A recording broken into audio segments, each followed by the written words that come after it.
মালদ্বীপের বর্তমান president Mohammad Muizzu India out কর্মসূচি দিয়ে নির্বাচনে বিপুল ভোটে জয় পেয়ে ক্ষমতায় আসেন গেল বছর।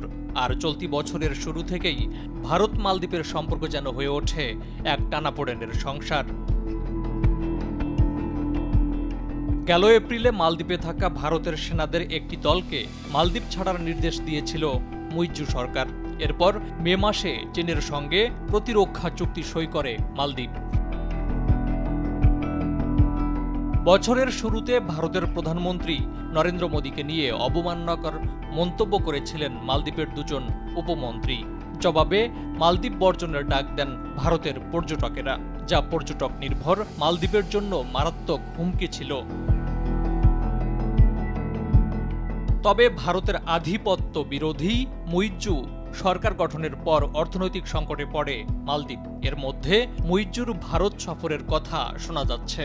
মালদ্বীপের প্রেসিডেন্ট কার্যালয়ের প্রধান মুখপাত্র হিনা ওয়ালিদ গেল সপ্তাহে এ তথ্য জানিয়েছেন। মুইজ্জুর ভারত সফর ভারত মালদ্বীপের দ্বিপক্ষীয় সম্পর্কের ইতিবাচক অগ্রগতি বলে মনে করেন গবেষণা সংস্থা মন্ত্রোয়ার প্রধান শান্তি ম্যারিয়েট ডিসুজা। মালদ্বীপ ভারত ও চীনের সঙ্গে সম্পর্কে ভারসাম্য রেখে লাভবান হতে চাইছে বলেও জানান তিনি। মালদ্বীপের ঋণের বোঝা বাড়ায় আর্থিক সহায়তা খুঁজছে দেশটি। অন্যদিকে মালদ্বীপ চীনের দিকে ঝুঁকে পড়ুক তা চায় না ভারত। তাই গেল মাসে মালদ্বীপ সফরে গিয়েছিলেন ভারতের পররাষ্ট্রমন্ত্রী এস জয়শঙ্কর। সে সময় মালদ্বীপের সঙ্গে সম্পর্ক ভারতের জন্য একটি অগ্রাধিকার বিষয় বলে উল্লেখ করেন তিনি।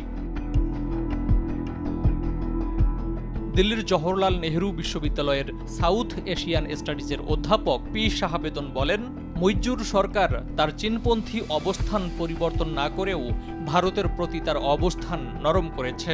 মালদ্বীপের অর্থনৈতিক সংকট এর একটি কারণ বলে মনে করেন তিনি। ফারুক হোসেন, RTV।